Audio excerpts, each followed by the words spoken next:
So I was casually browsing through my Instagram between classes when I came across this weird post. It was an invitation advertisement, but what stood out was that the invitation was for an evangelic group. I normally got ads for shoes, clothes, and gadgets, which are the things the algorithm feels suits me. But this was out of the norm. I closed the app and went back to class, shrugging off the oddity. It wasn't worth much thought, really. But as the days went by, I kept getting the same invite over and over. And I was beginning to get exasperated seeing those same pastel hues and innocent angelic-looking font the group used. But my attitude changed completely when I got a new message request. It was from a guy named Alex Price. Instinct told me to disregard it, but a niggling sense of curiosity got the better of me, and I wound up checking out his profile. Ooh. It wasn't what I expected. I was prepared for some random creeper, but Alex turned out to be a sharp-looking guy with a chiseled jawline and a great body. I was rendered speechless for a moment. Instantly, I was interested and accepted the DM invitation without further hesitation. His opening message was, "Do you have a moment?" We chatted the whole night, and we instantly clicked. Although he was upfront with me and told me he wasn't interested in a relationship, I could not deny our chemistry, and talking to him felt so natural, so right. In my mind, we were the perfect match. It didn't faze me in the slightest that he was, in fact, a part of the same evangelist group, and he was one of the people who created those ads. Even though he belonged to a religious group, he seemed like such a chill, normal guy. As days went by, our friendship grew deeper, until finally, I mustered the courage to ask Alex out. To my amazement, he agreed. Once I finally met Alex in real life, I was blown away at how handsome he was. By that point, I knew I was completely smitten. During our dinner date, the conversation flowed just as smoothly as it had while messaging. Although I realized I was mostly just talking about myself. Realizing how one-sided things were, I asked more about Alex.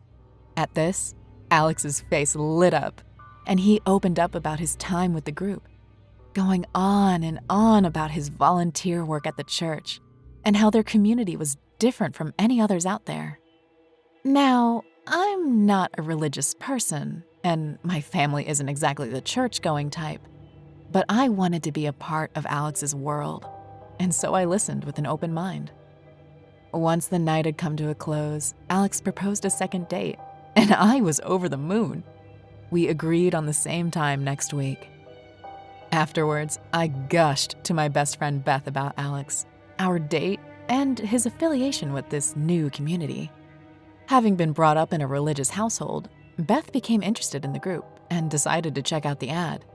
She read their website and browsed through their Instagram account, which showed videos and pictures of a large, active group of people, having fun, holding sermons, and what looked like tons of extracurriculars. It resembled a Sunday church, but with a lot more activities and ways to be involved, and Beth was sold instantly.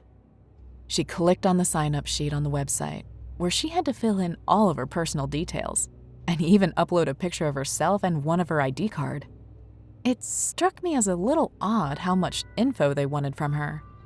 Over an hour later, she hit send, and by the very next day, she got her invitation email. Ironically, on a weekday and not Sunday. Ever since then, I hadn't seen Beth. Usually, she was always here for Friday night hangouts, and this was the first time she hadn't shown up without a peep. Bored and confused, I messaged Alex if he was free, and out of nowhere, he invited me over to his house. I instantly forgot to worry about my friend and hurried over to Alex's house. When I reached his place, it became apparent that his parents weren't home, and I was secretly hoping something would happen between us. I stifled a soft giggle as Alex led me to his room, but when we arrived, he told me to wait there as he got some stuff from the kitchen for us. As I was waiting for Alex, I started studying the room, trying to get a better read on Alex. It was a pretty typical room, with lots of posters and some collectible action figures. Suddenly, I heard a notification sound, then his laptop came to life. I glanced at it and saw it had a picture of him and some of his buddies. Curious, I looked at the picture, and of course, Alex was stunning in it. And I just couldn't help myself. I wanted to see more of him. From the photo application, I started clicking next. There were a lot of pictures of him hanging out with a variety of different people. Must be the community, I thought, as I continued scrolling, but my heart skipped a beat when I saw Beth standing next to Alex.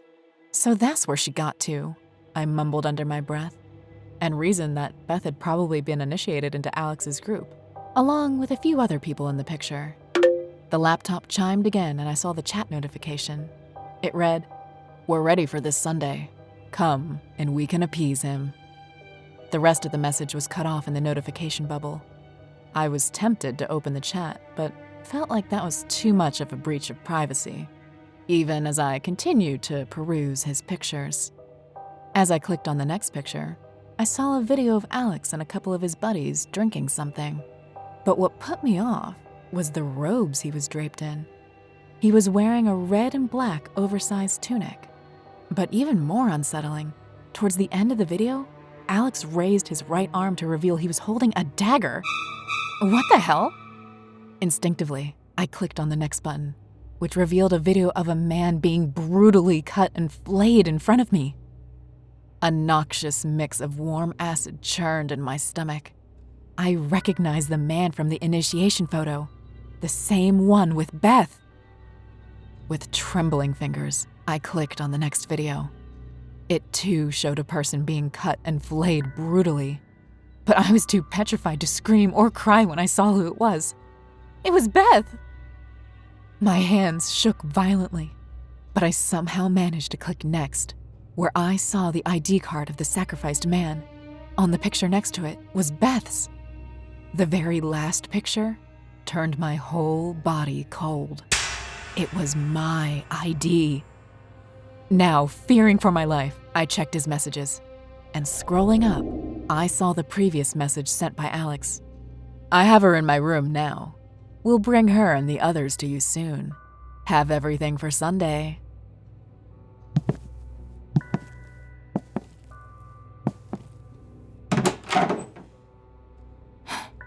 What am I gonna do?